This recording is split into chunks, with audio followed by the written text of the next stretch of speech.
Hello and welcome to the Sonic Cinema Podcast. My name is Brian Scuttle. Thank you for joining me at www.sonic-cinema.com, as well as the Sonic Cinema Podcast YouTube channel. Click subscribe, rate, and review wherever you listen to podcasts, whether it is at the YouTube channel where you also have quick takes of recent movies or film festival movies that I don't get to in long form, or Apple, Spotify, Goodpod, basically wherever you listen to podcasts. You can also check us out at patreon.com/Sonic Cinema. There I will do reviews about older movies that I see for the first time that I'm not necessarily reviewing for something like repertory reviews or podcast episode. Or you can get Academy Award nomination discussions, film festival discussions, and more. That is at patreon.com/Sonic Cinema. So we are recording this on opening weekend of Christopher Nolan's The Odyssey. And that actually kind of makes sense because of the fact that we are talking about a subject that is very near and dear to my heart, very near to dear to the hearts of, I think, any movie lover. That is the theatrical experience. That is movie theaters, movie palaces, basically the place we go to be carried away into a multitude of stories. The main topic that we kind of want to touch on this episode is the idea of movie theater etiquette, what looks like now compared to what it kind of looked like COVID or pre-COVID. Joining me is a first-time guest. I've been talking about having him on the pod for a bit, and I'm glad that we have a topic that I think is going to be really cool to talk about. Austin Belser. Austin, thank you very much for joining me. Yeah, great to be finally on the podcast. I mean, I was a patron of yours for I feel like a little while, and you're a patron of mine. So love your work. I read it every time I get a newsletter. I get it in my email inbox every week, right? Is that when you send the newsletter out every week? It's every month, actually. Every month, It's at the end of the month. I basically just compile the reviews that I've written for or released for the past month and then put it out there, as well as more stuff about where you can find me, what podcasts we talked about, and more. But no, and I appreciate that. And you did mention that you are a Patreon. You do have a Patreon yourself. But so let's take that into a discussion on you. This is your first time on the podcast. So what was it that kind of inspired you to start writing about movies, talking with filmmakers, and just kind of exploring that aspect of being a movie lover in general? So it's an interesting journey, right? Because my first love is video games. I used to play video games all the time, but my dad introduced me to this little place called Blockbuster Video, to date myself very heavily. The before Netflix times. But he would take me there, me and my sister there every week. We had a local one, and we could rent one or two movies to see that weekend, and we'd pick up stuff like RV and Saw, which I was way too young to see, at like 9 years old. Took me to stuff like Juno, just all the stuff a 9-year-old should not see. But he was the person who taught me about movies, and I really didn't even seriously get even a taste for what my taste was until like Birdman came out in 2014 about there. But how I started writing about movies. I grew up with people like Sean Edwards of Fox 4KC. It's a local Kansas City broadcast station. I'd read the Kansas City Star. I used to live in Kansas City. And I'd read all those reviews, or in the case of Sean Edwards, watch the reviews on Fox 4 KC growing up, but that kind of stewed over the years, and COVID happened, and I had nothing to do, and I had worked at a movie theater, so we'll have a lot to talk about there. Yeah. But don't ever work at an AMC. Um, but um, but anyhow, I got bored during COVID. I said I'm really good at. I want to talk about movies. I want to talk about TV. And for a while, I dabbled in talking about video games and things like that. But that really didn't pan out. But yeah, I really take a great appreciation for the people who make the movies and TV shows. I often say in a lot of my interviews, especially indie, like sub $1 million features, that I think what a lot of people don't realize when making a film, like let's just use the Odyssey, for example. We look at the poster and it's Christopher Nolan's The Odyssey or whatever the poster says. His is his only name in big bold letters, right? But there's 40 people or maybe even 400 people that aren't on that poster who helped, make that Trojan horse that we see the popcorn bucket of, there's entire marketing teams. And I just love that. I just love the whole process. And down from the cinematographers to the sound editors, like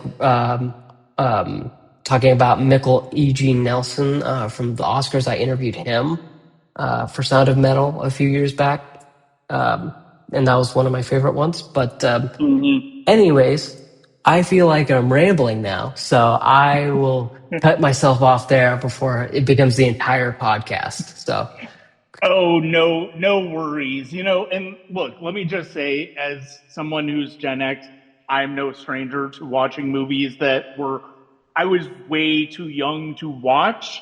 I mhm. get it. And I mean, Blockbuster, I'm familiar with them, obviously. We had a ton near me in Georgia, and I would also go to some of the other ones. We had Hollywood Video. I worked at Video Wonderland, which went out Wow, business after a couple yeah. of years. And I mean, so I believe me, and I know that love of going to a video store and seeing what they have and then going to check it out home over the weekend. I completely get that. And look, the fact of the matter is, I mean, it's funny because of the fact that I worked at Regal for 21 years. I mean, I've talked about that. I've mentioned it on the podcast, but I haven't really talked about it on the podcast. I've worked at a couple. I also worked at a Georgia Theater Company a couple of summers when I was in college. So I mean, I understand that, and believe me, it's like I think that you know I feel like the more I've gotten to know more and more managers at other movie theaters through my current occupation, the more I see that a lot of movie theater chains are not as far removed as we probably would like them to be. Mhm. Um, but no, it's no. I mean, I think and COVID. You mentioned COVID, and I know for me, like I was furloughed when uh, COVID really started shutting everything down. Movies started getting pushed back. So I mean, I didn't have a whole lot to do other than to just watch movies and try to figure out how we were going to get through everything. And I mean, that's actually a good starting point of this discussion of movie theater etiquette. And because on the one hand, it's like, I know for me, the amount of time I spend movie theaters, I mean, I know that so many of the things that people complain about when it comes to going to see movies now are not new to the Yeah. post-COVID movie going experience. Like there have always been unruly kids. There have always been kids getting into fights. There have always been people who are doing inappropriate things in the movie theater. I know, but the fact of the matter is, it's We like, can see you on the cameras. yeah, we absolutely can, and the theaters do try to get checked every time, every show. So chances are we can probably see you, doing Mhm. other things. But I mean, and look, the fact of the matter is, I think that for a lot of people, COVID was the tipping point, and I Yeah. think, and it's understandable because of the fact that, I mean, obviously people, even like my theater that I worked at for a long time, and closed in the middle of COVID. Even when that happened, we had a rough time getting people into the theater. They just were not comfortable getting back into theater. And Mhm. I get it. I completely get it. We had all the health restrictions, trying to block off seats and stuff like that to get the 6 feet, all that stuff. I And the remember all spray. that. Yeah. Spray hand sanitizer everywhere and all that stuff. Yeah, I completely get that. So what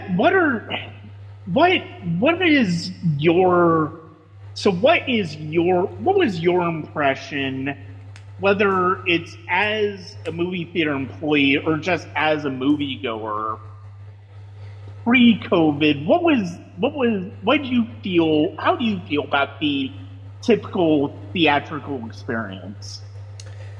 So pre-COVID, when I was working as a movie theater employee at AMC, it was one of the biggest ones in the area. It was in Kansas, where the AMC is located. Mm-hmm. Um, and so I got to see a lot of things like this was a while ago, so this was like 2018, 2019. Whenever what was the last Fantastic Beasts movie? Um, that's when I started working there, about December 2018, Okay. 2019. Um, so like Mary Poppins Returns, things like that. And I would work a lot of the thing you got to know about a movie theater employee. At least for AMC, I can't speak for Regal, I can't speak for Malco or any of the other chains, but they will put you wherever there's not somebody there. I think a lot of people think, oh, you just work that one station and that's it. No, I was a ticket taker. I was the only thing I never worked was the popcorn station. That's the only one I didn't work. I was mostly in hot foods all the time. But anyways, about the audience. Pre-COVID, I would say they were fine. I mean, the most I ever had to deal with, like, was this guy during a screening of Dragon Ball Super Broly, brought in this bucket of KFC chicken, and that was it. I mean, that was as bad as it got. But and I didn't see a lot of movies during that time because you're working, right? Right. But they were a lot, for lack of a better phrase, calmer. I think there was still a decorum there. We are going to the movies. We're spending, at the time, it would be $12 for just a regular screening. I think it's still $12 in most areas. I think I spent 17 for an IMAX ticket of the Odyssey. Yeah. But they're like, we spent the money, so we're gonna sit here, shut up, and just kind of enjoy the movie. Now that said, that will change if it's an animated kids movie. Those are nightmares. You want to? I always had a rule. I always have a rule of thumb, and for anyone watching, I encourage you to take this stance as well. Wait a week or maybe 2 weeks before you see a kids animated movie like I don't know, Hoppers or the new Cat in the Hat that's coming out next year. Wait 2 weeks because it will be a nightmare because the kids are screaming at the top of their lungs, and the parents don't care. Yeah. And the sound is cranked to 11. during Yeah. that first week and a Yeah. half. But as far as other movies, like even in some of the franchise fare, like I think Captain Marvel was coming around that time, March 2019, I think. Uh, I remember being in that theater. Everyone was quiet. They would talk, but they would talk in whispers. Right. There wouldn't be like. I will give an example later, but about like just uncaringness is what it is now. It is insane now. I see people on their phones during movies, like full brightness. Yeah. Not even turning the volume down on their phone if they're trying to watch a TikTok. They'll just watch it at full volume during the movie. I've seen that once or twice, especially if you go in the morning. I don't know what it is about mornings that people feel entitled to do that, but I think that happened with How to Make a Killing. I went and saw that in theaters, and somebody was playing TikToks. It was either that or Psycho Killer. I can't remember which one. That was double feature day. But yeah, I think it's to talk about like the shift in behavior. I think it's an entitlement from I can press play and I can press pause at home or whatever. So I'm not bagging on anybody. That is the behavioral shift I've observed. Is it's shifted from we are in a place where we spent money to go see a movie and made a plan to go see said movie to, you know what, I bought this ticket, but you know what, my attention span's shot, so I'm gonna just play TikToks or Subway Surfers. And I don't say this as like just the kids, the Gen Z or Gen Alpha doing this. I see 65-year-olds doing this. I see all age ranges. So it's not like me being whatever about those darn kids. It's really not. I get it, because when you grew up in an age where everything's streaming and you never had to make any appointment viewing for a movie, it's devalued, But I'd love to hear your thoughts. I agree with so much about that. And yeah, when you talk about kids movies, I mean, I couldn't agree more with that, because I remember it was shortly after I became a manager. It was opening weekend of Finding Nemo, and oh man, and I was cleaning one of the earlier shows in the auditorium. It was our biggest auditorium, and they have different things now. They don't have like the typical booster seats for kids like they used to. Yeah.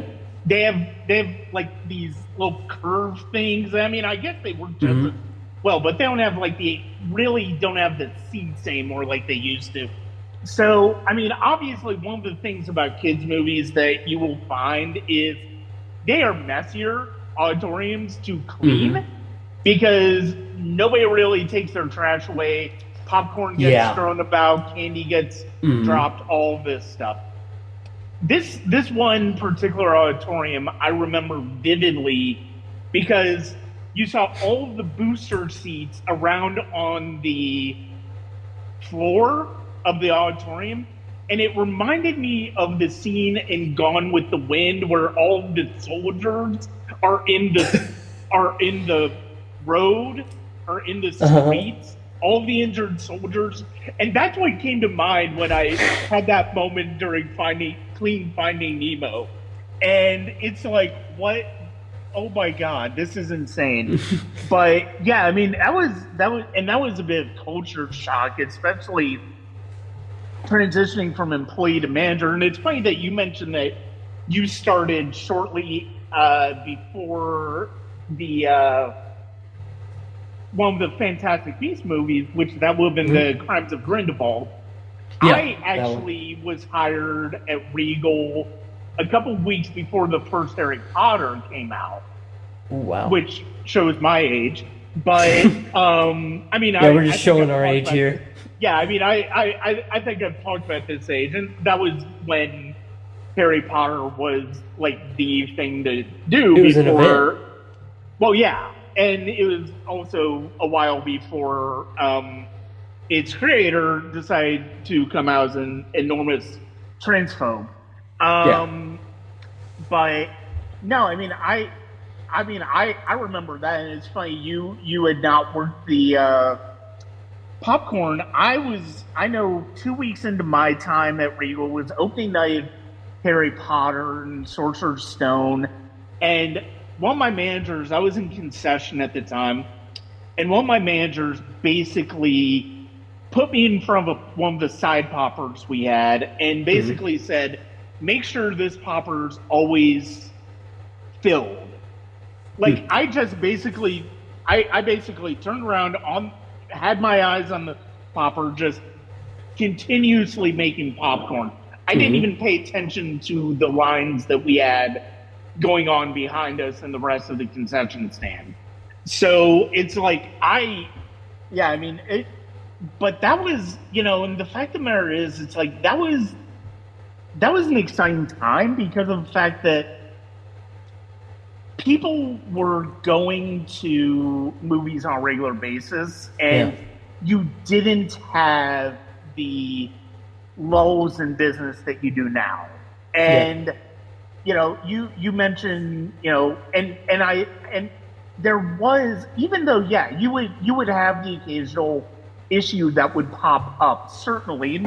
I mean, I know there are some theaters that had bigger issues than others, but for the most part, the audiences were respectful of one another, Hmm. respectful of the experience that they'd gone out to see a movie in the theater. And I do appreciate that. Yeah, you would occasionally have to go in and say, "Hey, it's like, could you, could you, not be on your phone during the movie?" You would occasionally have that.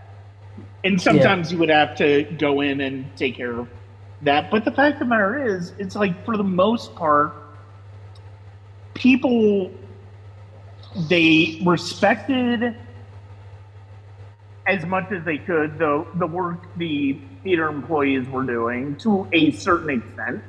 There were always people who did not, Yeah. but ultimately speaking, it's like, especially if you were having to deal with an issue, there were people who would appreciate the way you handled the issue if you handled it in a way that got rid of the issue and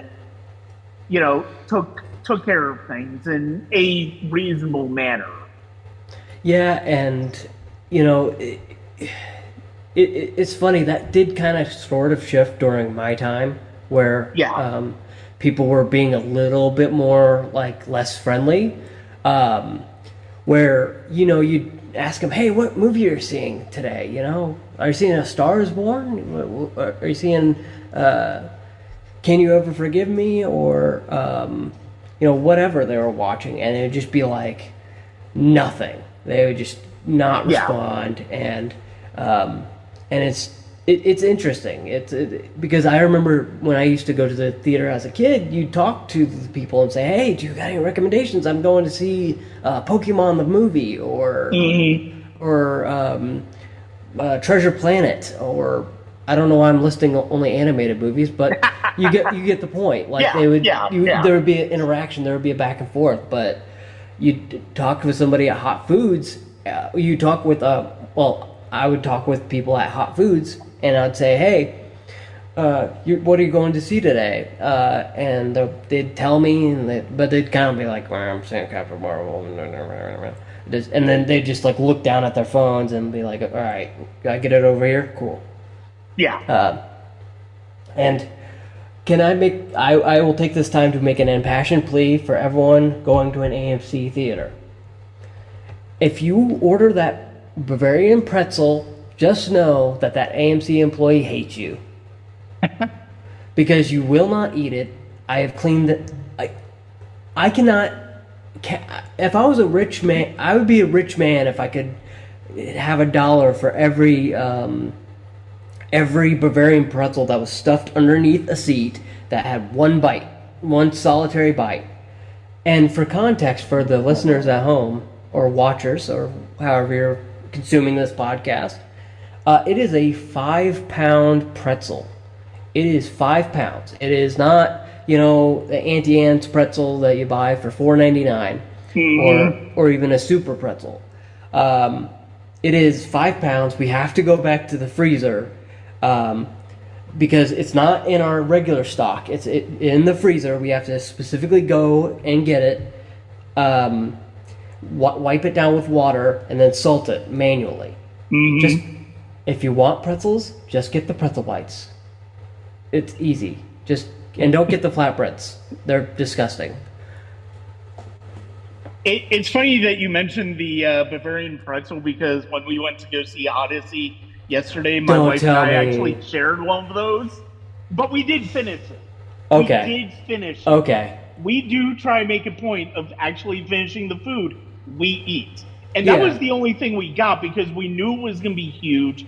And we knew that I knew my wife wasn't going to finish it. And it's like I had no problem taking care of the rest of it.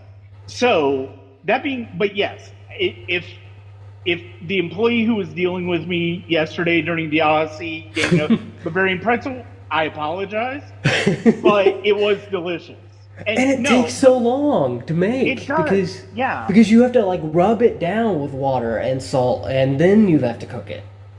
And that's one of the things that's it's so fascinating, because I remember and AMC, to my knowledge, AMC was the first one around me, at least, that was doing it, which is the idea of dine-in movie theaters. Like, we had one in Buckhead that I went to a couple of times in college, and that was just such a wild concept for me, that you would order in the theater, that would be brought to you in the theater, and it was basically a regular meal.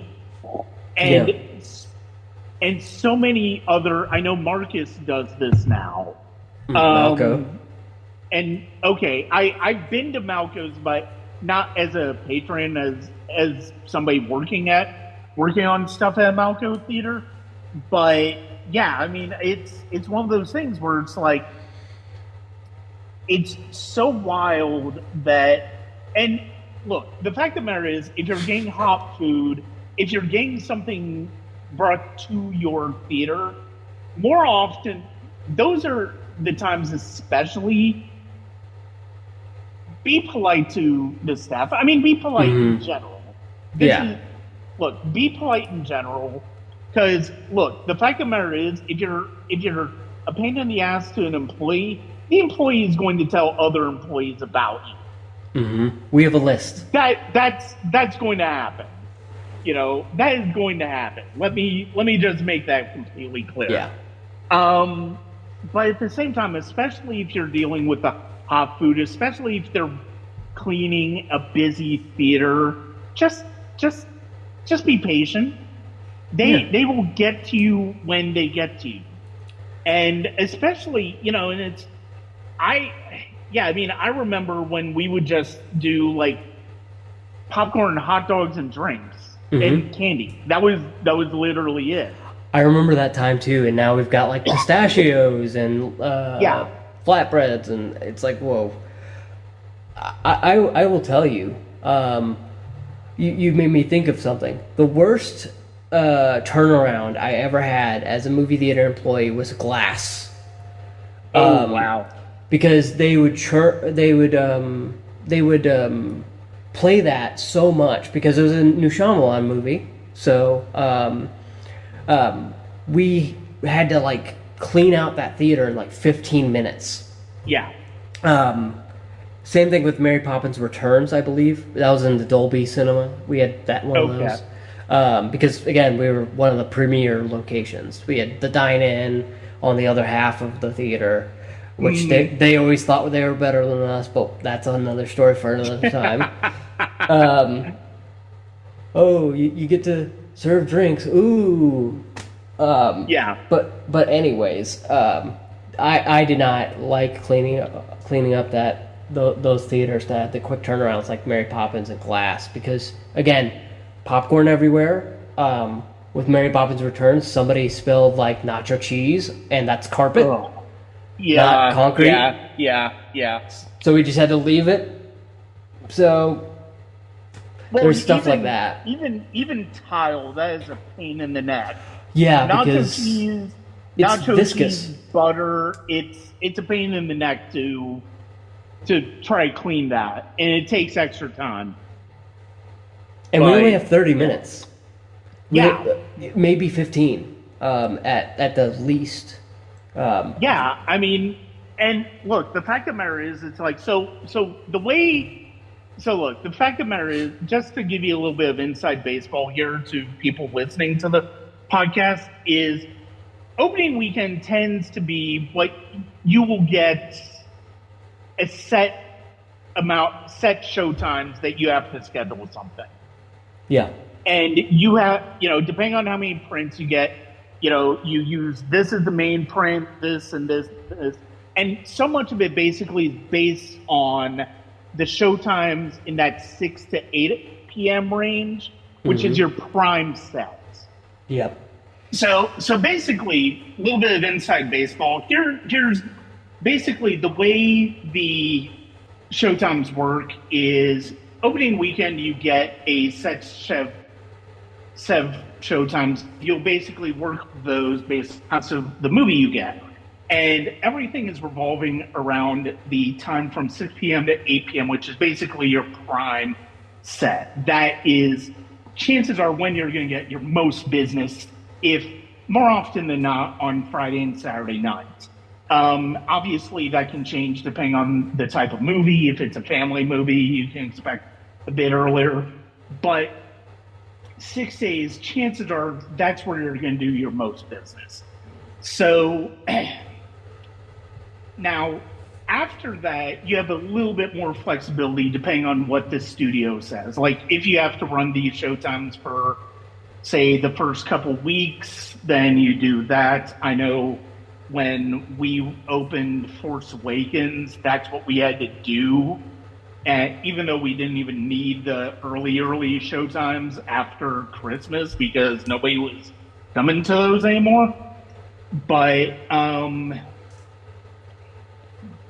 depending on business, you do have some leeway. And then as you start to come off of the large amount of prints you start out with, then you have some wiggle room, but you're basically going off of business. So sometimes, and obviously part of this is also determined by how long the movie is. If it's a longer movie, you can kind of expect fewer showtimes, and it's going to be a little bit trickier to maneuver those shows. You're basically going to have to figure out a way to maneuver those to where you get as many showtimes in that prime set as possible. Like the Odyssey, yes, you get like 6, 6:30, 7 o'clock, and up to 8 o'clock. But the backside of what's going on there is chances are you're going to lose shows in that last set depending on how late you run. Yeah. And so we have to figure pre-show time, we have to figure cleaning time. Now, one of the things I will say, one of the little tricks I noticed, but obviously you try not to do this because you want people to get into the movies, is if you were behind for some reason, if you're really, really busy, you would go into the pre-show, you would continue to be cleaning into the pre-show. The whole idea of the cleaning, you want to get as much stuff done as possible before that next show, because then it's just going to build up. Yeah, and I know during my time at AMC there, they would not want us in there during the pre-show, but because a little behind the magic curtain here, there is should I tell them about the light switch? Yeah. So there is a light switch when you walk in that we turn on after everyone leaves. It was AMC policy. We had to wait for everyone to leave. Yep. because it would ruin the illusion. Is what the manager said at the time. It would ruin the illusion, and that suddenly they'd just be in a random concrete building. Is what they Yeah. feel like. So the Marvel ones were especially heinous about like you had 15 minutes and you got out. Yeah. But but yeah, you had 15 minutes and that was it. But yeah, it was it was interesting those times because you'd just be like, hey, there's one guy here in the IMAX theater that has like literally 600 seats, and I gotta wait on that guy before I flip these lights on and break his sense of immersion. But yeah, I mean, you get 3 or 4 people, you can get that done easily in 15 minutes, maybe 20. But yeah, there would be that. And honestly, we don't care if you bring stuff in. I'll say that. We do not care. The manager might care, but we don't care as employees. I mean, we'll clock it, but if it's like if you're bringing a meal in like KFC or something like that, like you mentioned earlier, it's like we'll probably say, you really can't bring that in if you could finish in the lobby or something like that. But chances are they would just take it to the theater anyway. But yeah, I mean, we're not going to confiscate outside food or drinks, but just basically ask you, and look, I know there were times we had to do bag checks, especially after after theater shootings and stuff like that. We would do, but if I saw candy or something like that in there, or a bottled water they're bringing in, I'm not saying anything. It's like, okay, go ahead. And that's the funny thing. It's like, I know when we did occasionally have to do that, like, there are people who are thinking, oh, you're doing the bag checks? It's like, well, I've got food. It's like, that's not what I'm looking for. Yeah. I understand you probably do. That's fine. I'm not going to say anything. But, I mean, if you're bringing a meal in, or, I mean, the one exception would be because we have party room at our theater. So if you're doing a birthday party and you're doing like pizza or a cake or something like that, that's obviously fine. But we also want you to buy our kids back, so to justify the expense on our case. So yeah, and that's another thing we don't care about. You don't need to make a big fuss about, I want to have a kids pack. Like, it doesn't need to be an argument, everyone. It doesn't need to be an argument. We don't care. Again, we don't care. You're paying us money, so yeah. And I mean, look, just about everybody should know by this point that concession stand is basically that's where the theater really gets paid. Oh, like, yeah. That's where the theater really gets paid. It's like we're not going to see as much off of the movies unless they last for a really, really long time. And it's like so rare nowadays that happens. Yeah. And yeah, I think the last time it really happened when I was working at a movie theater, I could speak to this, was A Star Is Born. They brought it, that was in theaters forever. I mean, that was in theaters for literal months. And then they did the encore version later. Yeah. So. No, absolutely. Yeah, and I mean, the fact of the matter is, it's like I have stories for days and days that I can do. Same. But no, so we've talked a little bit about the shift. And look, the fact of the matter is, when COVID was going on, you had access to multiple streaming sites, you had access to, or maybe just one streaming site that you want, but chances are you had multiple ones. So you were able to watch whatever you wanted, whenever you wanted. You could pause it, you wanted, or you could just use it as background noise. And that's whether it's to have the kids occupied or or just something to have on in the background. I mean, and look, the fact of the matter is people do that. People did that before COVID, but during COVID, especially when there was not the urgency or necessity to go out on a regular basis, that is where things really started to shift. Because, if you're watching a movie or binging a TV show or something like that, you're on your phone a lot, and you're passively watching the movie. So it makes sense to me that when movie theaters really started to reopen in 2021 en masse, and we started to get back to the type of movie-going schedule that we were familiar with before COVID, it doesn't surprise me that those habits that people picked up during COVID would carry over, but it's really disappointing. Yeah. And we've also seen, obviously, an eventization of movies. Like, everyone's making a big thing out of Doomsday, or Doom Part 3 and Avengers Doomsday are coming out the same day, and people are going to marathon that. Barbie and Oppenheimer, obviously. Barbenheimer or Oppenheimer. I did the Oppenheimer. I much recommend that. But yeah, it's been interesting. And I don't think there's any way to put the genie back in that bottle.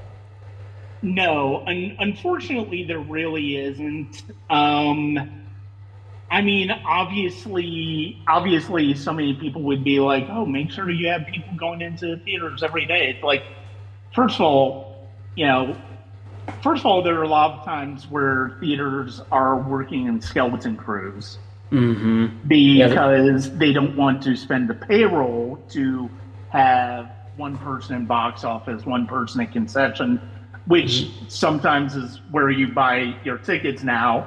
At least I know Regal does that. I know AMC they sometimes have that, but it depends on the location. And then you need somebody doing hot foods, especially if you're at a theater that big. You have one or two concessionists, and then you have, you can have a door person to check tickets or scan tickets, and then you have like one or two ushers. The fact of the matter is, most theaters are not necessarily going to have the payroll flexibility to do that. That's the sad truth of it. And I know that was one of the hard things when I was working at the theater. I mean, I know it's a thing now. I know it's still going on. Talking to other managers that I talk to in my current profession, but the fact of the matter is, it's like, no, I think you're right. I mean, yeah, it's like people can try to say, oh, get cameras in theaters. It's like, first of all, do you realize how expensive that would be? So it would be ridiculously expensive because you can't just buy like a Nest camera, or you have to buy like something that's closed circuit that can be viewed from a central location, and that's thousands that a company like AMC, Regal, Malco, whoever will not want to pay. I mean, and then you have to run the cable. And you're gonna have to run cable for that, and it's just gonna be one of those things where it's like, it's just cost prohibitive. And the thing is, it's like, for you, as a regular moviegoer, what would you say are some of?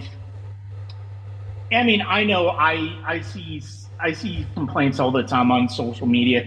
What would you say are, like, maybe the three biggest problems that I think that movie theaters have to contend with aside from the business side of it, Yeah. just So from a customer side of it. so get people off their phones. Um, like I don't know if you have to implement an Alamo Drafthouse style policy where you say, hey, if we catch you on your phone, you're out of here. Um, you could do that, but I mean the phones are the biggest problem because literally, and this is what prompted this discussion. Is I went to a screening of Obsession, and there were teenage girls behind me taking photos with the flash on and running throughout the aisles throughout the entire movie. Um, and um, other than the phones, which I know is an issue everywhere, um, if if you're gonna talk, um, talk at a volume kind of like this. You know, you talk like this when you're right next to somebody. You talk like this during the movie. You don't talk like Yeah, this during the movie. yeah, And a lot of people talk like this during the movie, and then they use the gestures and everything. Get rid of that. Like, you yeah. can't have people talking during the movie. Especially the worst offenders of that are the people in horror movies where they'll try and predict what happens next. That is my pet peeve. Ooh, that. Anyways, and then number three. Gosh, what would be number three? I I think those are the two, and I think the third would just be.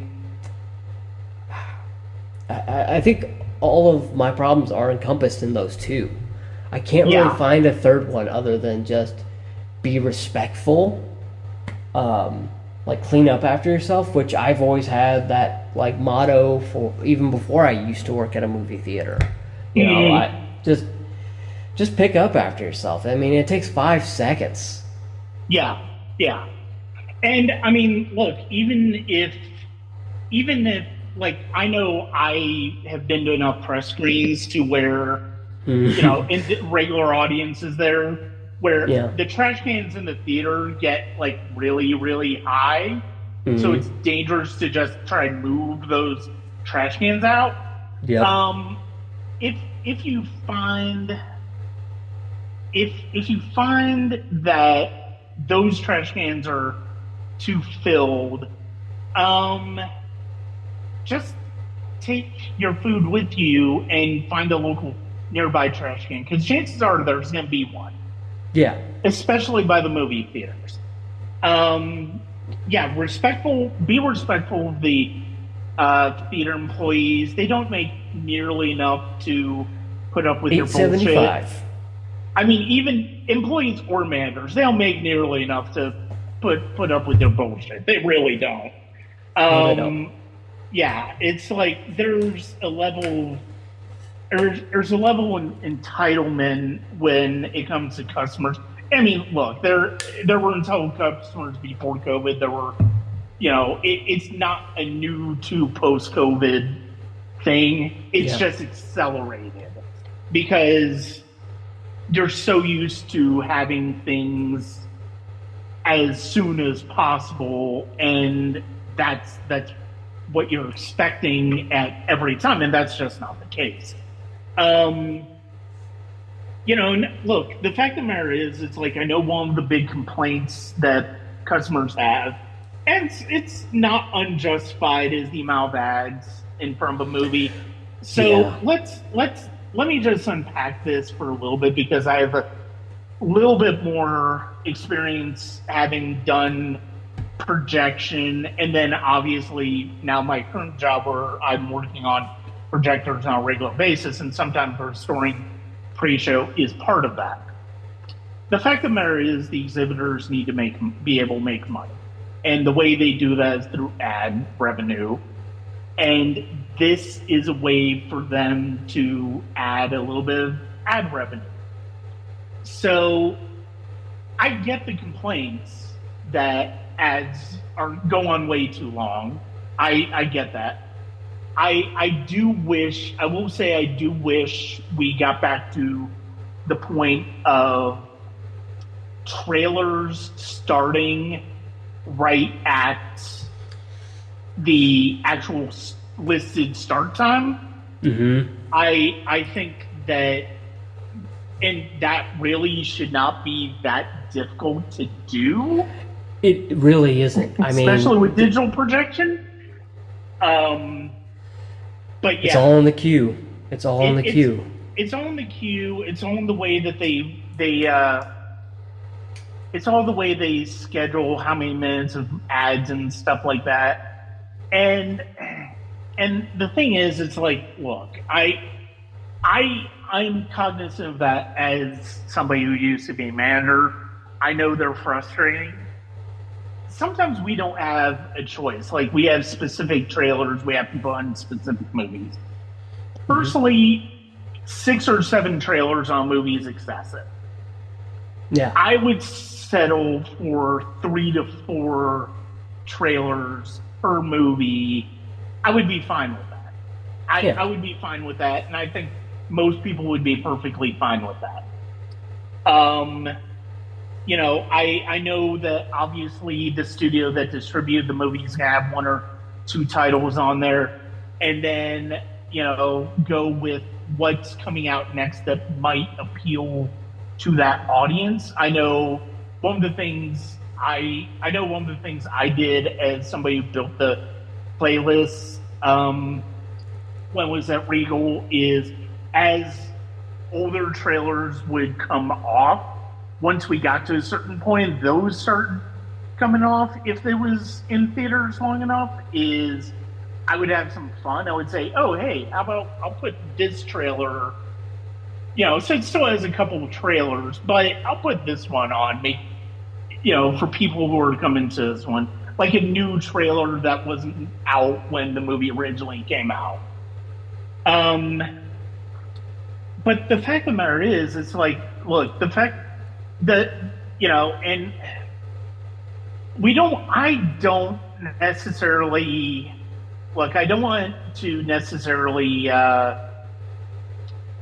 call out one particular company after another, because I know look, the fact of the matter is, it's like, look, I know they are struggling with some of the same issues that we're complaining about. Yeah. And we've both been on that side of the exhibition side, whether as an employee or a manager, and we see those issues more readily than I think customers give us credit for. Like, I know at the theater I worked at for the longest time before we closed in 2020, one of the biggest complaints against us was how old the seats were. And it's like, the fact of the matter is, it's like, we weren't doing the business to justify to corporates to get us into recliners. Yeah. And that is an insane expense, because you have to have, whether it's the landlord of the property that you're on or somebody else, you have to have somebody who will help foot that bill, unless the theater is doing massive business to justify that expense. Because that's expensive, because you're not just changing the seats out, you're also changing the electricity, you're changing out the way the stadium seating works, because you lose, because you go down like at least half of your seating capacity in that auditorium. Like, that would go, our largest theater at the theater I worked at for almost 20 years was 340 people. That would go down to like 150 with recliners. And it's like, you're losing a lot of business. Now, yes, people are going to enjoy that experience, or are going to be more comfortable with that experience, but they still need to come. Yeah. And so, yeah, I mean, you're not really going to see any theaters that really don't get built without recliners now, unless it's like an IMAX theater, and I mean, even RPX at Regal, I think now has recliners in it.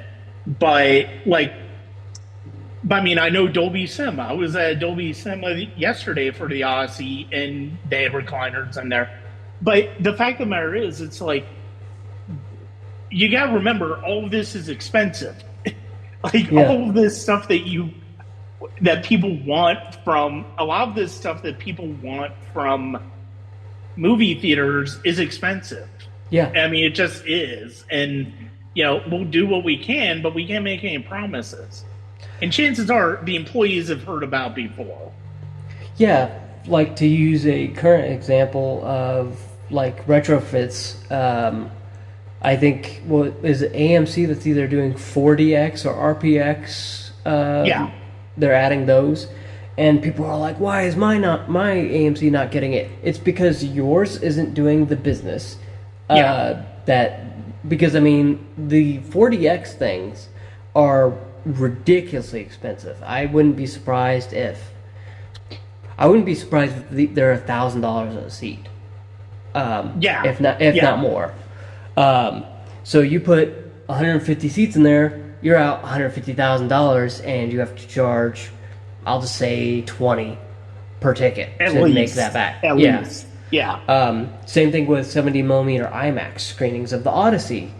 The only reason there are 40 of them in the U.S., I think, is it 40 in the U.S.? In the world. Is because they had to spend. I know Screenlit Armor, specifically when One Battle After Another was coming out, they bought a 70 millimeter projector, and I think that was $50 to $1,000 just for the projector alone. And the important thing to not including realize, of course. Yeah, and the important thing to realize, especially with 70 millimeter, is that regular 70 millimeter, what you're talking about, and IMAX 70 millimeter are two very different formats. Very different. They're fundamentally the same thing, but IMAX 70 millimeter is 15 perforations that move horizontally across the projector. Regular 70 millimeter, which has been around forever. Yeah. For a while, is 5 perforations, and it moves through the projector similar to 35 millimeter. Yeah. But to your point is the fact that you have to be able to maintain these projectors. You have to be able to clean these projectors. You have to make sure that everything is working fine on these projectors. Yeah. And part of the reason I was fascinated, I know IMAX has done, there have been people from IMAX who've done interviews in the build up to Odyssey. Part of the reason that there really is not going to be much of an expansion to the 70 millimeter film is because they don't really have the technology anymore. Yeah. Like once theaters start moving away from film to digital, it's completely changed the equation for them. And it really, so all of a sudden parts are not as readily available. There's no need to build any more of these. And so I do know if you're fortunate to have a dual laser IMAX theater near you, they can basically show you the 1:43 to 1 aspect ratio for 70 millimeter IMAX. But at the same time, I would still very much I would still love to see Odyssey in 70 millimeter IMAX because of the fact that it really is a different experience if you never had that experience before. Never. And there's not one near me. I think Malco is dual laser, if I had to guess. It's just a smaller screen. Yeah. Because it is digital. So. Yeah. But and let me say this to everyone who's like being persnickety about format you watch the Odyssey in. Whatever format you watch it in will be fine. You don't need to Yeah. spend like $200 traveling to Texas or whatever to go see it in 70 millimeter. I'm sure it's going to be a great experience, whether it's IMAX 70 millimeter, 35, whatever, or even digital. Yeah. Which I'm toying with maybe seeing today because my professor got in my head about that. It's like you shouldn't wait till Monday to see it in IMAX. You should see it this weekend and like immediately so that you could just see it. Yeah. But anyways, you don't have to be persnickety, is what I'm saying. It's like it's fine if you see it digitally. You'll Yes. miss out on a lot of information visually, but I mean, it will be when you buy the Blu-ray of the Odyssey or 4K Blu-ray, whatever format's your choice, assuming discs still exists when the Odyssey comes out on Blu-ray, because Sony doesn't want to produce them anymore. It won't be in that IMAX 70 millimeter thing. I would be shocked if it's even an IMAX ratio Yeah. because that's Yeah. expensive all on its own. That's a whole Well, other. and the fact of the matter is, it's like people who are saying, "Oh, well, why don't you just format it to where it the IMAX framing will fit on a regular screen," and it's like because a lot of that action is gonna be small as hell. Yeah, I mean, I mean, it it's gonna really be like, is. Like it's and it's one of those things where it's like, okay, you're kind of missing the point. It's like, and people comparing it to TV. It's like square TV. It's like, no, that's not what this is. It's no, not just about the aspect ratio. Don't get caught up on the numbers yeah, what of what the aspect ratio is. Focus on the size of the screen and the size of the image. And I mean, you're absolutely right because ultimately the fact of the matter is the film is still the film. The yeah, narrative is still the narrative, and you're getting the exact same narrative in 70 millimeter IMAX that you would at your average neighborhood movie theater that's showing a DCP on it in their regular format. yeah, It's funny because of the fact that I know one of the things that Letterboxd is doing, they have keep track of which formats you're watching. The irony is Atlanta, like I'm in Atlanta right now. I don't know that I can necessarily knock off 35 millimeter, and I can't. I know we've got two independent theaters that could run it, but they're bringing 70 millimeter. Yeah, So they're not bringing 35. So it's like, okay, I can't get in 35 millimeter. Oh well.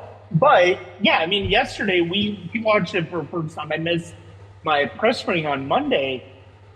I ended up seeing it in Dolby Cinema because I wanted to see it in a larger theater. I wanted to try to see it in either Dolby or IMAX to start out, whether it was digital or not.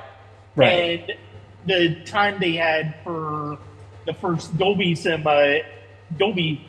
House showtime was actually still had a lot of seats left. So it's like, okay, we went to go see that then and had a great time, even though it was loud as hell. Yeah, With his sound mixes as always. But the fact of the matter is, it's like, I think if you have the opportunity, if you're passionate about film, and if you have the opportunity to see it in a 70 millimeter IMAX presentation, do that. yes, Because especially if you've never really had the experience of watching a full length film in there before, not just like The Dark Knight, which goes back and forth between the IMAX presentation, regular presentation. If you haven't had that experience, take the opportunity to do that if you don't have the opportunity, there's no harm in going to another format. There really isn't, Yeah. because the movie's still the movie. Yeah. So that being said, I want to close up this episode because I think we basically touched on everything I know I wanted to touch on when it comes to movie theater etiquette. I had ideas yesterday of doing later in the week of us talking about this, of doing something a little bit more. Okay. I wanted to do this as more kind of celebration and appreciation of movie theaters and the theatrical experience. So I asked Austin to come up with a list of like 3 to 5 theatrical movie watching experiences he's had that are just stuck in his brain. And I'll admit, it's like I have like 10 that I listed. I could have easily gone up to like 15 or 20. Like there's so many, and they spread the gamut of type of experiences. So, what is the first one that pops into your mind? The first one that pops into my mind is actually, it was part of a AMC used to do this thing called the Best Picture Showcase. I don't know if they still do it. I think they do. But they would you'd pay a bunch of money up front to watch like 5 to 10 movies in a day. I did just one day because I did not want to go back every now and then for the weekend. But anyways, this was when La La Land, Hell or High Water, Manchester by the Sea, and I will say that trio of experiences in one day was godly. Nothing will ever come close to that ever again for me. Okay. Because at the time, well, she's my ex now, but I was with my girlfriend at the time, and we were watching La La Land, and we just connected with it. It was just that one communal experience of like, oh, look at like, it's to use a cliche that's been overused. They didn't make movies like La La Land anymore, and I watched it recently. Rewatched it this week, and I'm still blown away by that movie. Even if Damien Chazelle kind of went off his rocker with Babylon, and same thing with Manchester by the Sea. I mean, that was an amazing experience. Everyone was crying. I won't spoil what that movie's about. You should just go into that drive, pop up Prime Video, or whatever they're calling it this week, and just watch it. Don't go in with a trailer, just watch it. Same thing with La La Land. In fact, I was seeing a TikTok earlier this week that was like somebody's favorite horror movie, La La Land. I mean, okay, I don't know if I can go that far. But I kind of understand what they're getting at, but it's like we don't need to try to reclassify movies in different genres. It was a skit. Okay. Yeah. It was a skit. He was like remembering the ending of that movie, and we just started crying. So in that vein, I am going to go with something similar. I'll actually mention another one because they're both kind of in the same vein. So the first one that I came up with was in 1997. You had the Star Wars special editions coming out. Mm-hmm. One came out in January, one came out in February, one came out in March. And at certain points, because movies lasted longer in theaters at the time, all of those movies were in theaters at the same time. Mm-hmm. So one Saturday, while I was in college, I decided to go and see all three. And I mean, look, I grew up with Star Wars. I'd seen the movies dozens upon dozens of times, and look, I recognize special editions are not as great as the theatrical edition. It was still Star Wars on the big screen. This was a couple of years before the prequels started. This was decades before Disney took over. So it was an event when these came out in theaters. So, and my mom and I originally started this together because it was actually a theater closer on her end. I was in Georgia staying in the dorms, but we met at this theater, and we started off with Star, and all the times worked out. It worked out perfectly to where we would have a little bit of time between shows. We could go one by one by one. Did Star Wars, did Empire Strikes Back. Mom tapped out after Empire Strikes Back. It is what it is. I stayed around and did Return of the Jedi. It was absolutely fantastic. It was a great day of movie theater watching for me. I loved it. The only other time that I've really done that type of trio was in 2012. Mm-hmm. My friend Ron and I, and we actually gave ourselves a challenge on this one. So in 2011, Steven Spielberg and Martin Scorsese both had movies out in the same time. Scorsese had Hugo, and Spielberg had War Horse and the Adventures of Tintin. My friend Ron and I, we started out at a theater in North Point in Alpharetta, Georgia, just way far away. Start off with War Horse. Fantastic. Really enjoyed it. And then we drove over to the theater I worked at. These were both at Regals, by the way, because we were getting in for free. That's why we did this. So we drove over to the theater I worked at, where we got to see Hugo, which was still in 3D. So we saw Hugo in 3D. And then Tintin, we capped it off with Tintin in 3D in our premium RPX theater. Nice. Absolutely fantastic day. Such a fun day. And it was great. It was one of those wild decisions that we made that I still cherish to this day. But yeah, I mean, the Star Wars trilogy one is obviously the one that is one that I think about more often than not, just because the fact that I was able to do that in one particular auditorium building as opposed to going to different movie theaters to do that was always really special. So what is another one that you have? Well, in the interest of franchises, and I will not talk about my recent Star Wars experience because that was a bad theatrical experience. But that was the theater's fault, not anyone else's. Bad projection.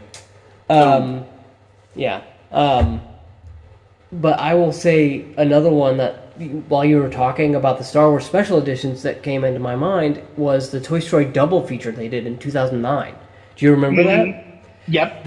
So, for context, for anyone who wasn't around during this time, I hope you were, because I would have several questions. But anyways, the concept was that Disney and Pixar took the source files for Toy Story 1 and 2 and completely rebuilt them from the ground up. Pixar reanimated both movies. So as a test for both Disney, or what was it called? It was Real D 3D that they would put both films in. So they had to do 2D to 3D conversion, which if you haven't watched the video on that, I would look it up on YouTube. There's a guy who talked to the guy who did that conversion on YouTube. Highly recommend that because it's like a parallax effect that they had to add to a lot of things. Anyways, but other than the concept of you got to see these two movies in HD, 1080p for the first time, ever really. and it was going to be both movies in 3D, in HD, and at the little end, or maybe it was an intermission. I forget what the deal was, but they would play a teaser trailer for Toy Story 3 at either the end of Toy Story 1 or Toy Story 2. I forget. I think it was during the. I think it was the intermission. Yeah, I think it was the intermission is when they did that. And when I say teaser trailer, I'm talking like early. This was the one where there was no footage of the actual movie. It was just them, the toys building a Toy Story 3 logo out of like Legos and things around Andy's room, and then Buzz builds like a better version because of course he does. He's Buzz Lightyear. Yeah. He has to show out all the time. But the reason that experience meant so much to me is because Toy Story is my favorite movie of all time. I have seen that movie too many times to legitimately count them. Yeah. I used to watch it daily. So I am surprised the VHS tape I had and the DVD, I had the gold DVD that they came out with, not the toy box one, and then eventually when Toy Story 3 came out on Blu-ray, I had the whole like toy box collection they came out with in the little toy box little case, which was amazing. I wish they'd do that again. Anyways, I can still quote Toy Story to heart. You could ask me about any scene, I could tell you. Not a big fan of Toy Story 2, but which I know is wildly controversial. But I loved just sitting there watching those two movies because it was the first time I got to see them in theaters, I think. Yeah. Because when Toy Story 1 came out, I was -1 month old. And when Toy Story 2 came out, I was 4 years old. And that was just starting to go to the theater. I may have seen Toy Story 2 in theaters. I might have seen that in theaters. Yeah. But I like the tail end, like 2000, somewhere in there. So I really didn't get to see it. I don't remember it. But at the time I was, I don't know, 15. Well, no, I was around 16 when Toy Story 3 came out. So I was actually, it was the first one I was actually able to remember seeing it in the theater instead of just popping it in my VHS tape and rewinding, fast forwarding, you know, all that stuff.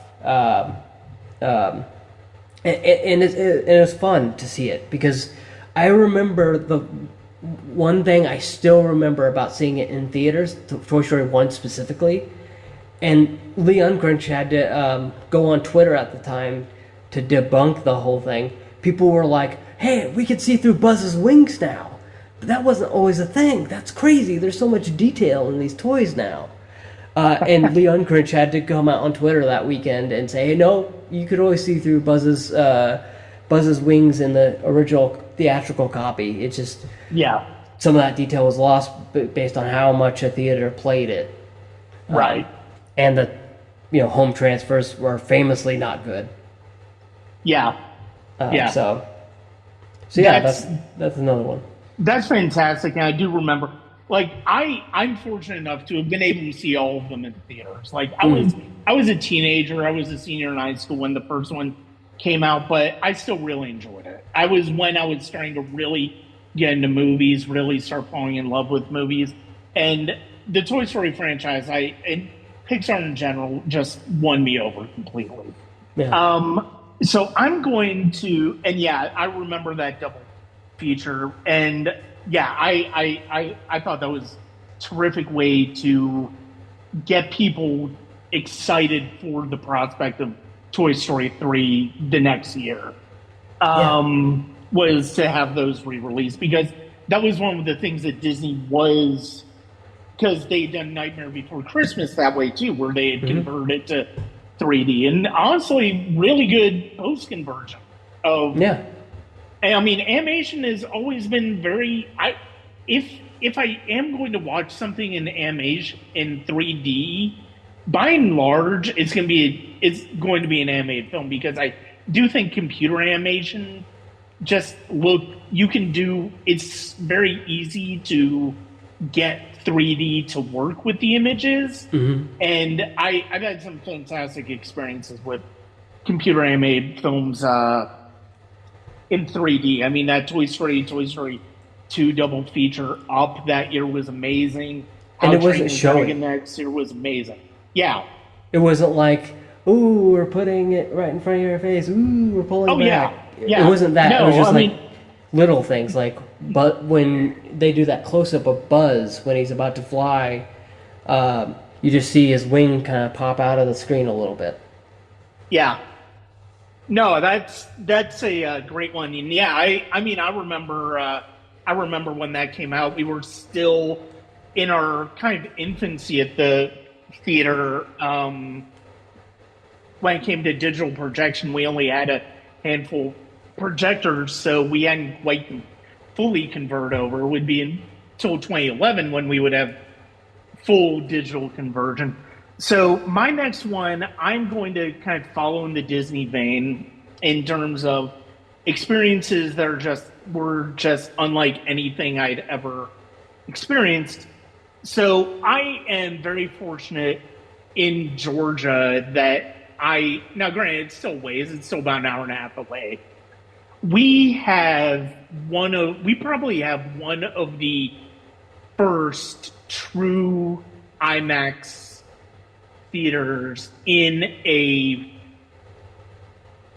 mainstream exhibition setting in the Regal Mall, Georgia.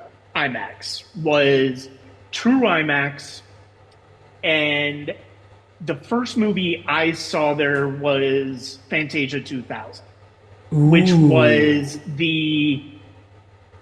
was done in IMAX. Like they created the prints for IMAX in 70 millimeter projection. And I mean, yeah, the Sorcerer's Apprentice, you can definitely tell that they're pushing the image as far as it can go. But it was still a breathtaking experience because like you had never heard some of that music the way you heard it out of the IMAX sound system. The attention to detail in the images was just unlike anything that you'd seen in cell animation before, which that was still largely cell animation. They had they were obviously using computers to enhance it. I went back to see that multiple times at Mall of Georgia when it was still running, and it just was absolutely wonderful experience. And I saw it theatrically with my cousin and my aunt when we were up in Ohio. They released it in regular theaters. It wasn't the same, but it was still fun. But yeah, when I had a chance to see it in IMAX, I wish Disney would keep that in constant rotation with IMAX releases. It's like, dude, I mean, I know it wasn't hugely popular when it came out. You got easy money. You can probably get people to go see it there. But I mean, I feel that way about the original Fantasia too. It's like, why is that not shown in regular rotation? But I mean, they've kind of gotten away from that as they become more and more of a distribution house with other things like Marvel, Lucasfilm, and everything else. Yeah, and I would love to see that. Actually, I haven't seen Fantasia 2000 on a screen, movie screen. I've just seen it at home. Yeah. But in the spirit of IMAX, I would like to. I will pick a more recent IMAX experience that I really loved, and let's see. It's either Oppenheimer or Dune Part 2. I'll go Dune Part 2. That was, I mean, the first IMAX one screening I've been to was Transformers 2: Revenge of the Fallen, which did blow my mind at the time. Which, by the way, why are we still using the IMAX intro from 2009? Why are we doing that? Yeah. But besides that, Dune Part Two, that was a religious experience. I mean, I know there's the cliche of every frame a painting, but literally, I back where I moved recently, as people who have been following me know, to college. But before I moved to college, I had access to one of the best IMAX theaters in the area, the Branson IMAX. Okay. So I saw it there, and it's a huge screen. It's like 80 feet tall, or 80 or 90 feet tall. It's crazy huge. So you get the full image. I mean, I would suspect if I went to see the Odyssey at Branson IMAX, they'd probably show the full 70 millimeter on that, because there's no way it's not big enough. Anyways, but that's we already talked about that conversation about like size and aspect and ratio and everything, but it just filled the whole screen. And when Paul Atreides comes riding in on the sandworm, and the sandworm takes up the entire screen, you're just like, holy shit. I didn't know something could take up this much space and be this grand. I mean, the final battle scene alone, where the soldiers are these little itty bitty specks that you're looking at, and then they come closer, and you're like, oh no, that's Chani, that's Paul, that's like all these people that we've come to know over these last 2.5 hours. And I'll be really interested to see how the Odyssey kind of one ups that, because, correct me if I'm wrong, first full IMAX movie. So it's funny, somebody actually on Threads did point out, so it's the first one of this narrative length that was completely in IMAX.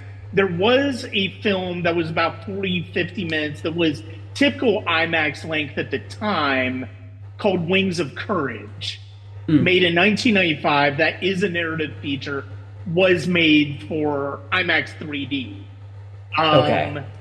Because at the time, like, 3D IMAX was the best way to watch 3D. Yeah.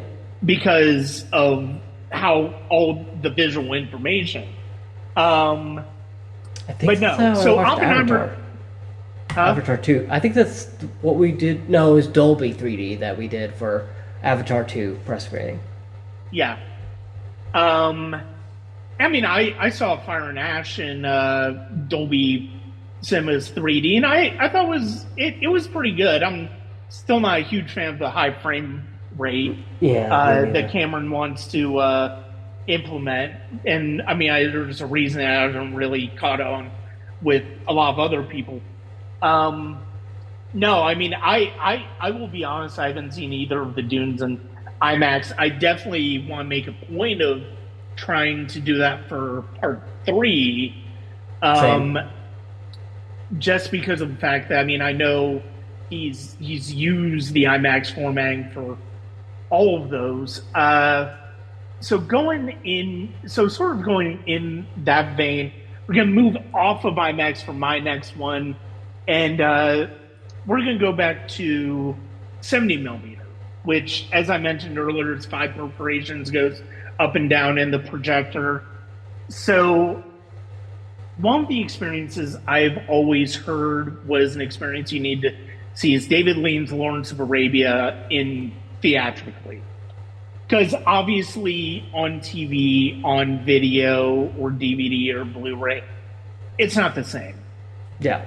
In April of 2021, as theaters were starting to reopen, the Plaza Theater, which is one of the best big independent theaters in Atlanta, decided they were going to show Lawrence of Arabia in 70 millimeter. And that was actually my first theatrical experience in like 7-8 months, because my wife and I did go see Tenet at my theater before it closed down in September of 2020.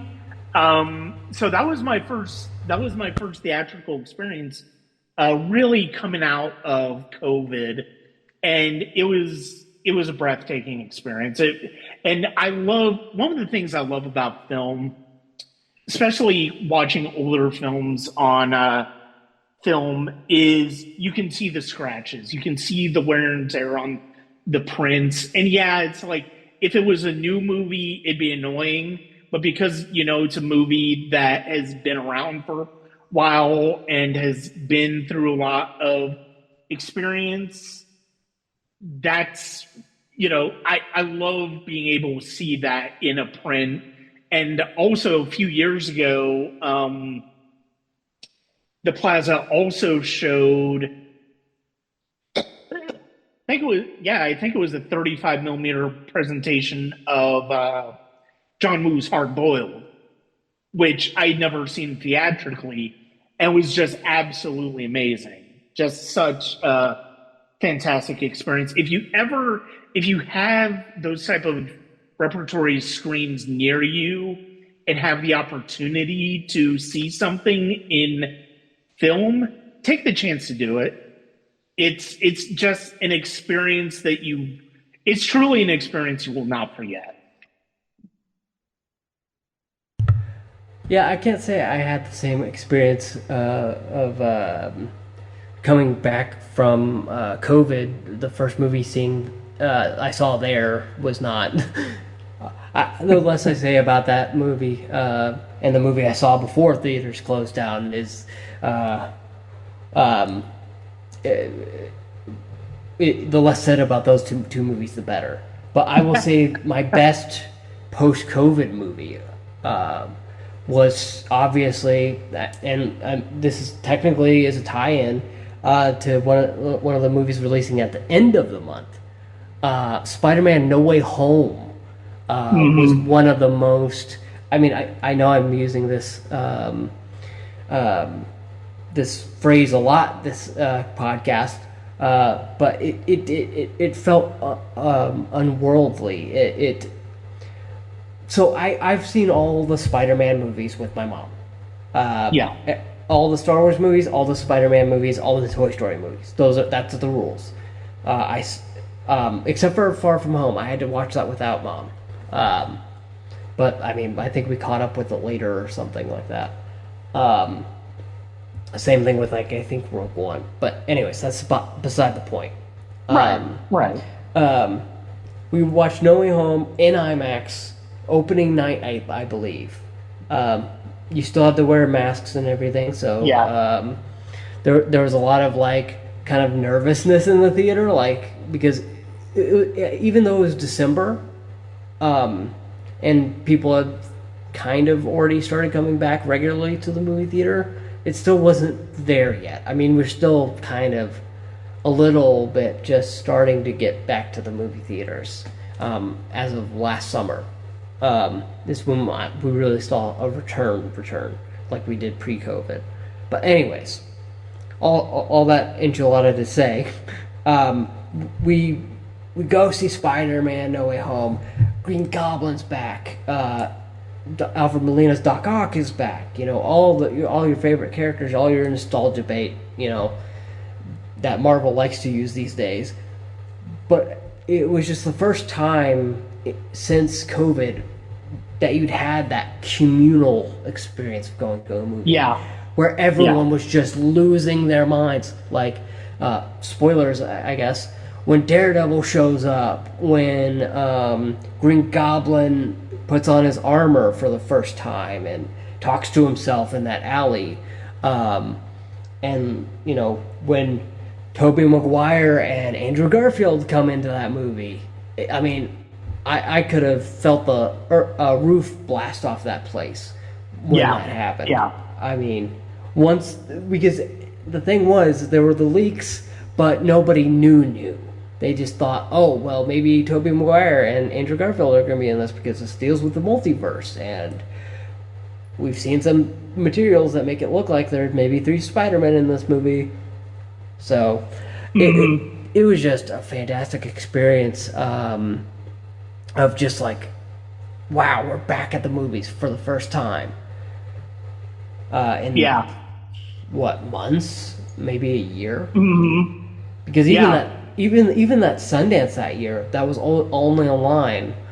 Everyone was just kind of like, well, okay, movies are kind of back, I guess, but there's a lot of COVID documentaries. So even though we're actually dealing with COVID, and it was the first time where everyone was like, movies are back. Thank goodness. I definitely remember that when we went to go see No Way Home theatrically. I do remember that feeling like that was like, at least as far as recent movies, that was like the first time where everybody kind of felt together in that communal experience with the movie. I definitely remember that about No Way Home. Let's see, I've got so many others I could mention. I would be going off of what you were saying with Spider-Man No Way Home, though. I'm going to, for the last one I'm going to mention in any detail, going to take you back to opening day of Jurassic Park in 1990. I'm so jealous. Absolutely packed house, like local theater. The theater has changed hands over. It used to be a General Cinema at the time, but now it's a Georgia Theater Company. But it's still open. So packed house. My mom and I are there, and it was an experience unlike any you had really ever felt before in a movie. But I mean, Spielberg was doing that. Like he was doing that in the reg at that time.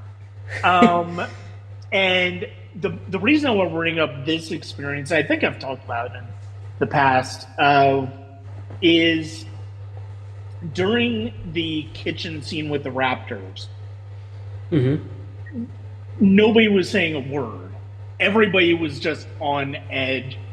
And somebody brushed up against my mom's hair in the row as they were leaving the row, and they brushed up on her hair, startled her during this sequence. It was just one of those experiences that is just unlike. It's such a memorable experience. I will never forget that experience. But yeah, I mean, watching that. The first time I watched The Crow, which is one of my favorite movies which is my favorite movie of all time. That was the last day. It was at the discount theater. If you remember discount theaters where every movie was like $1. Remember when that was a thing? And they were only second run theaters. But I've seen so many great films at the Fox Theater in Atlanta. Saw 2001: A Space Odyssey there. Seen The Good, the Bad, and the Ugly. There did double feature Blazing Saddles and Young Frankenstein there. So fantastic. Do you have any other ones that you want to bring up before we move on to our next topic? You actually just made me remember something. When you were bringing up 2001: A Space Odyssey. When a few years ago, 2017, I think,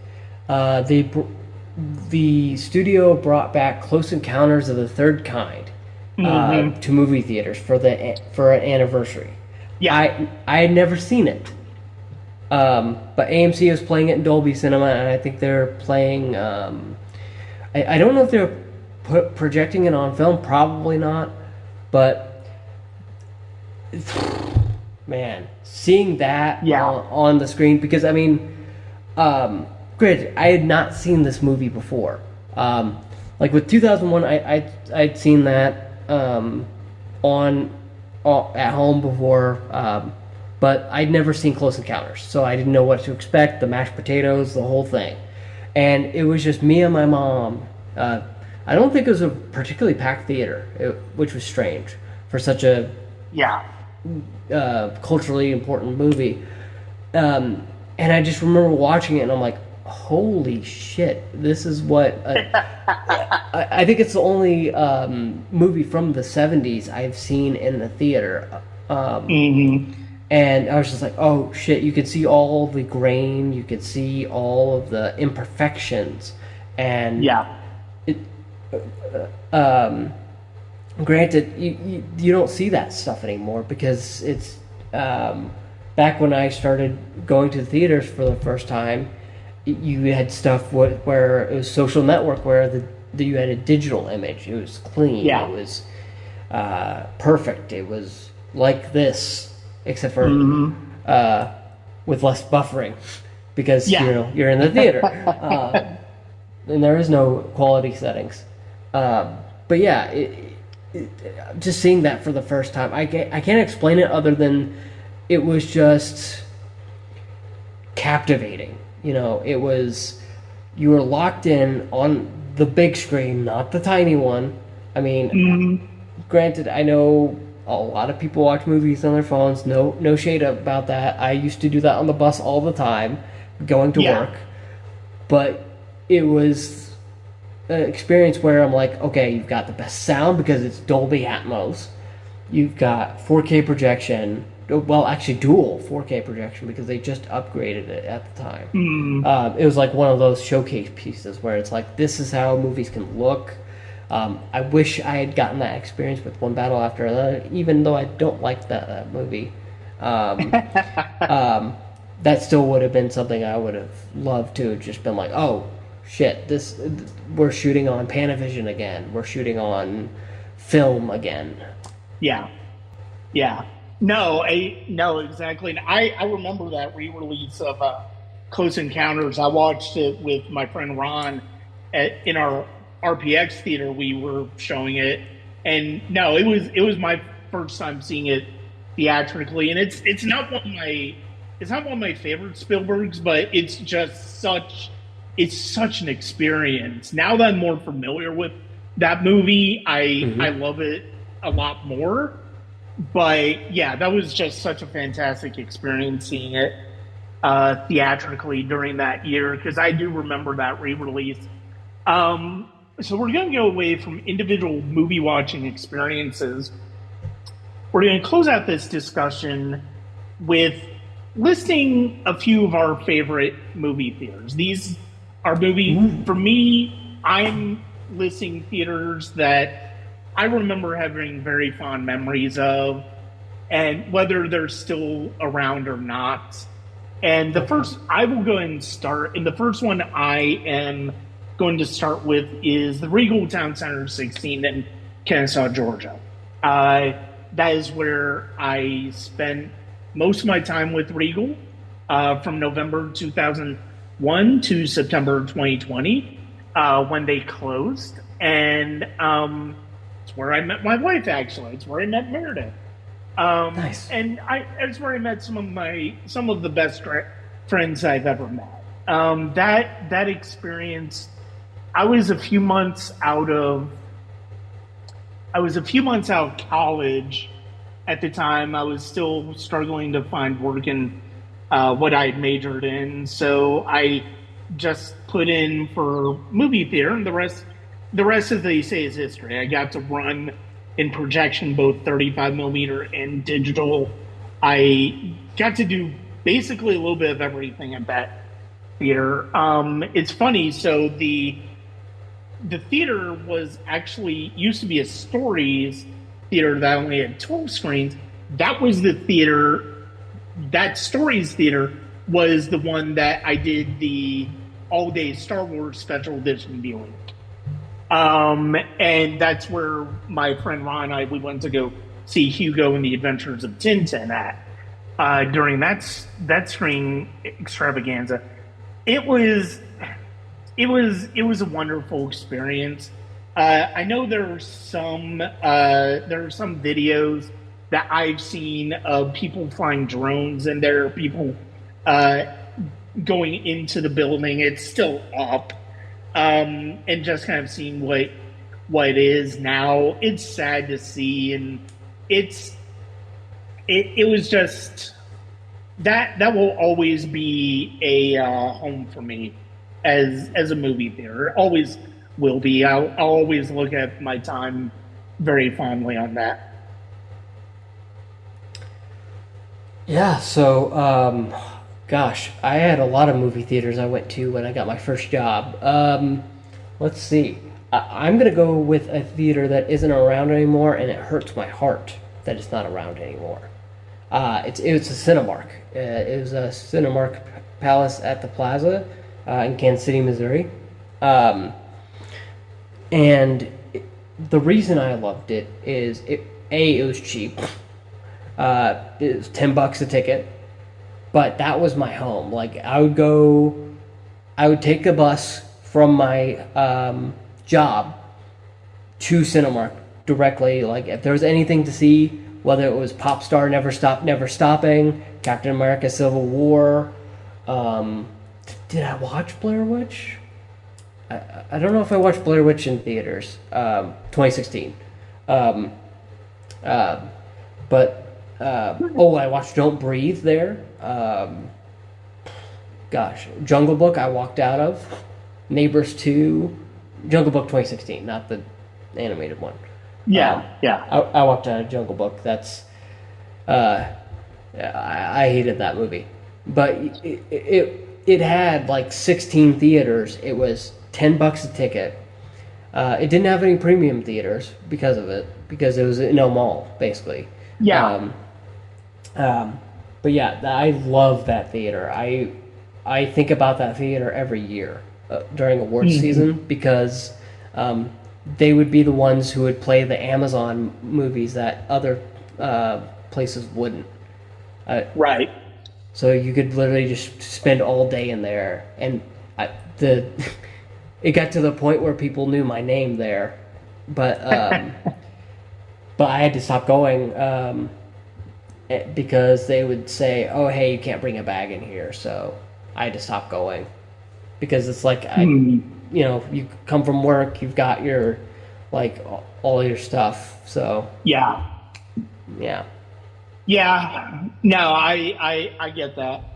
Um, no, I mean that's a great one. Yeah, I mean I think and it's the mall ones are tricky because unless they're built specifically with a premium theater in mind, like retrofitting them, like it's hard to Yeah. do.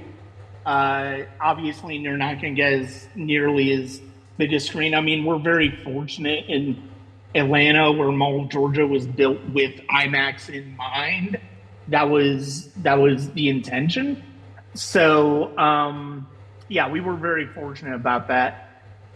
So the next one I'm going to give a shout out to is still in business and was basically the theater that we went to when I was a kid, like all the time. It's the Kent Cinemas in Kent, Ohio. Um, it's still in business. It's still running. It's in a small strip mall, and it was always a fun. It was just as neighborhood theater to Hmm. go to, and was just really a wonderful experience. Like whenever we would go visit people in Ohio, we would go see movies. We would go to it, and it was just a great experience. Last time we went was actually the last movie we saw there.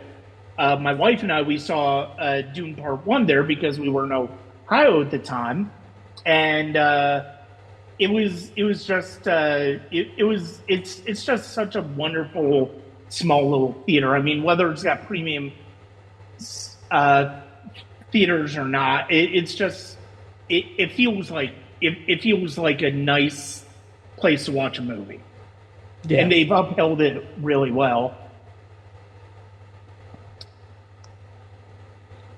Nice. Yeah. I guess in that vein, my home, well, not home, the one I frequented when I was a kid was AMC Independence Commons 20 in Missouri. Independence, obviously, but Independence, Missouri. It's not the best theater. It's got 20 theaters, as the name suggests, 20 auditoriums. Um, and they retrofitted it. I think they've got an IMAX theater there now. Um, but It's still in business, but we'd go there. Literally, we were the people who would be like, "Hey, there's a new Star Trek or a new Alien movie or a new Hobbit movie or what have you." If some new franchise came out, that was our theater. I don't know how much it cost when we went there. I would say $8.75 probably, and probably 12 for IMAX. But it sits opposite a mall, and technically is in part of a mall, but it's its own building. But yeah, we would always go there, and they only recently added recliners to it because it's not. I don't think it does a lot of business, but it does enough to keep itself in business. Yeah.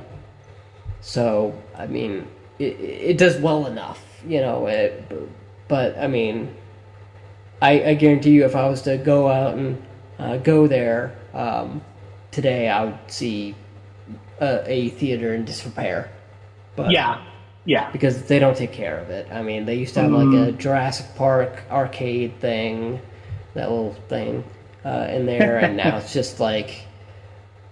Anyways, but yeah, and that was before Coke Freestyle, so you had to like there was no self serve. For until like 2008, 2009, when they started doing Coke Freestyle and things like that. Maybe that was later, but yeah, I love that theater. Even as dinky as it was, that's where I watched Transformers 2 in IMAX for the first time. Where I watched that Toy Story double feature. So, and Tron Legacy and Juno and Fast Five and literally most of my repertoire on Letterboxd. If it's prior to when Letterboxd existed, that's because I found a movie ticket from my Facebook account and added it to my Letterboxd. So okay, nice. Yeah. So yeah.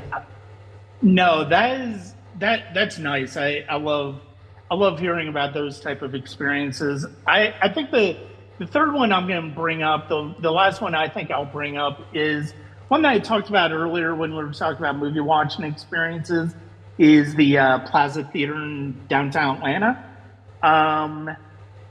And it has been independent for as long as I could remember. I know it was a LaFont Theater at one point, one of 3 in the area, but it's basically been independent ever since. It's the oldest movie theater in Atlanta, and they've got 3 theaters now. They've got one main one, and they've got 2 small ones made out of the balcony in the main one, and it's where the Atlanta Film Festival is more every year. They do a lot of repertory screenings. I've seen Lawrence of Arabia there. I've seen 2001: A Space Odyssey there on New Year's Eve. That was fun. They do Rocky Horror Picture Show every Friday night. I've just had so many wonderful experiences there. Going back, I started going there in college and saw a bunch of movies there. I saw Big Night there, saw Swingers there, saw Memento there the first time I saw it, and it's just it's just a wonderful little experience, and they've done a really good job preserving it over the years. So in the spirit of independent movie theaters, I'll shift away from talking about AMC and talk about Screenland Armor. It's in North Kansas City, Missouri. I've only been there a handful of times because it's expensive to go there. Because North Kansas City is not an easy place to get to from where I lived.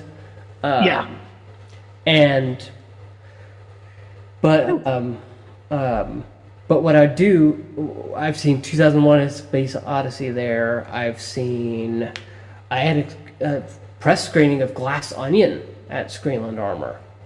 Nice. Which was a weird experience.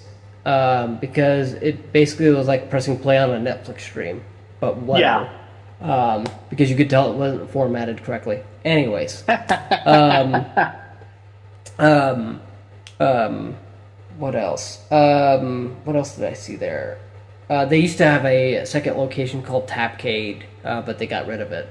Um, but yeah, I mean, I loved it because it was one of those beer places that you'd serve beer and you could bring your beer into the movie theater, and it they are one of the few places in Missouri where you can watch something in 70 millimeter, including the Mm-hmm. Odyssey.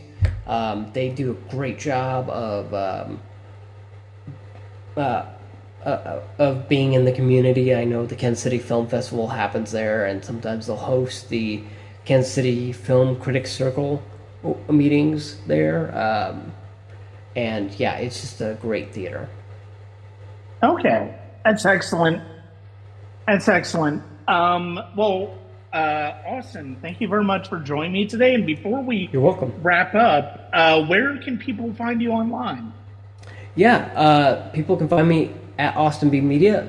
That's my socials everywhere, including Letterboxd, um, even Twitter. Except for on Twitter, I'm not active. But anyways, that's besides the Same. point. Same. Yeah, and then the website's austinb.media. YouTube also Austin B Media. In fact, you may tease get more video stuff from me very very soon. Excellent. Excellent. Yeah, check Austin's stuff out. He does some really great work. And yeah, well, I definitely look. It's definitely great to talk to you. Great to Same. finally talk to you after years of knowing you online. And I am looking forward to. Hopefully, we'll be able to do this again and talk I about hope something so. else. Yeah, I really hope so. Okay, I'd like to thank Austin for joining me on the podcast. It's always great to introduce somebody new to the podcast, and I'm looking forward to future conversations with him. That's going to be it for this episode of the Sonic Cinema podcast. Thank you, as always, for joining me wherever you listen to podcasts, whether it's Apple, Spotify, Good Pods, or the Sonic Cinema podcast YouTube channel. Also, check us out at patreon.com/Sonic Cinema. Also have Leading the Collection and Life Soundtrack is a couple of series on there. And as always, you can check me out at my main hub at www.sonic-cinema.com. Thank you very much.